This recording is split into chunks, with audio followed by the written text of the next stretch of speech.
नमस्ते। आज के इस एक्सप्लेनर में एक बहुत ही जबरदस्त व्हाट इफ यानी एक हाइपोथेटिकल सिनारियो को डिकोड करने वाले हैं। ये सोचना बहुत दिलचस्प है कि अगर the south meets the north यानी दक्षिण और उत्तर की राजनीति का सीधा मिलन हो जाए तो क्या होगा। ये एक ऐसा राजनीतिक भूकंप है जो नेशनल वोटर ट्रेंड्स को पूरी तरह से पलट सकता है। तो चलिए इस बेहद दिलचस्प संभावना की गहराई में चलते हैं। सवाल यही उठता है कि आखिर क्या होता है जब साउथ नॉर्थ से मिलता है। ये सिर्फ दो भौगोलिक दिशाओं की बात नहीं है, ये भारत के दो सबसे बड़े और बिल्कुल अलग पॉलिटिकल स्फीयर्स को जोड़ने की बात है।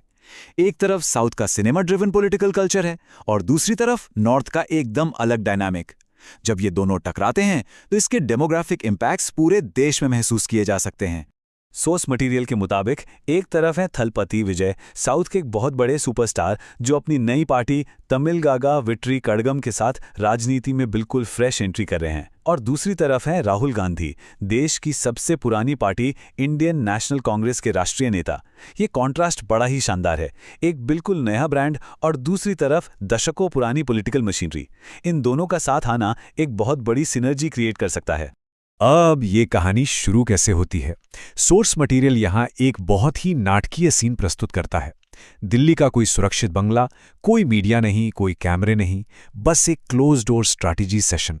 राजनीति में अक्सर ऐसी ही बैठकों से बड़े फैसले निकलते हैं। माना जाता है कि यहीं पर एक नेशन वाइड ब्लूप्रिंट तैयार किया जा रहा है कि कैसे नॉर्थ और साउथ के वोटर्स को एक साथ साधा जाए।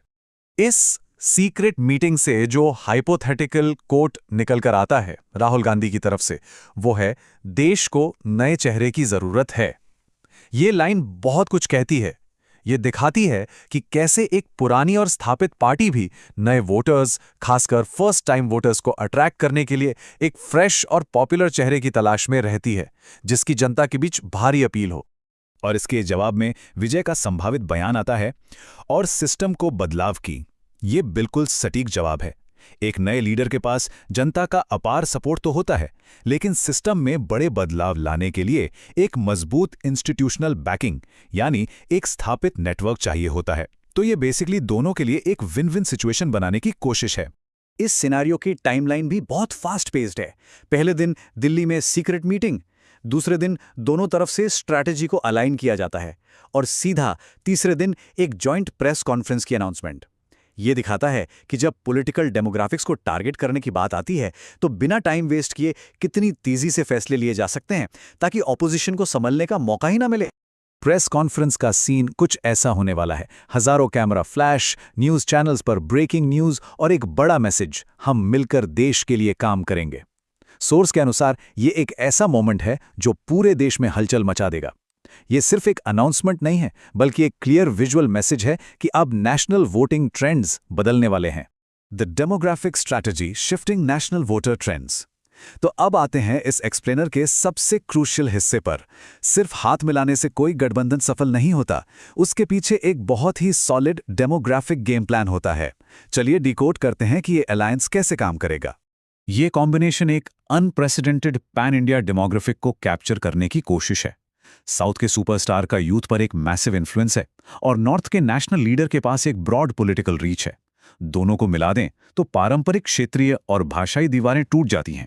ये सीधे तौर पर एक ऐसा पैन इंडिया वोट बैंक तैयार करने की रणनीति है जो पुराने जातीय या क्षेत्रीय समीकरणों से बिल्कुल अलग हो। इनका जो कोर कैंपेन फोकस है वो बहुत ही क्लियर कट है।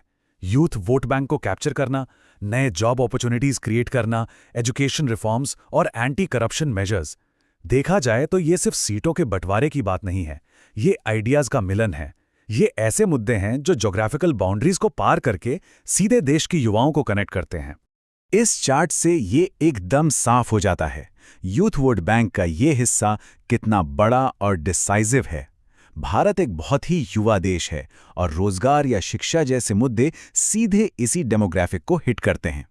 जब एक साउथ का आइकॉन और एक नेशनल पार्टी साथ आकर ये वादे करते हैं तो ये ट्रेडिशनल वोटिंग पैटर्न्स को पूरी तरह से डिस्टर्ब कर सकता है।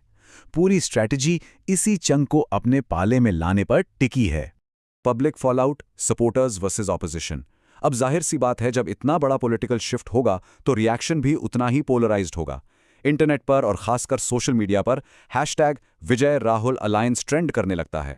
दोनों तरफ के ओपिनियंस बिल्कुल एक्सट्रीम हैं। सपोर्टर्स भारी उत्साह में कहते हैं कि ये तो बहुत ज़रूरी बदलाव था, उनके लिए ये सिस्टम को रिफ्रेश करने का एक शानदार तरीका है। वहीं अपोजिशन इसे खारिज करते हुए कहता है कि ये सिर्फ एक पॉलिटिकल ट्रिक है।